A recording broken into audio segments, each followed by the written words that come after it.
रामचन्द्राय जनकराजजामनोहराय मामकाभीष्टदाय महितमङ्गलम्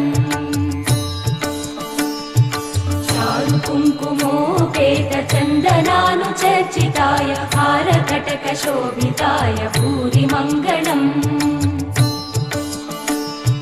विमलरूपाय विविधवेदान्तवेद्याय सुजनचित्तकामिताय सुभगमङ्गलम्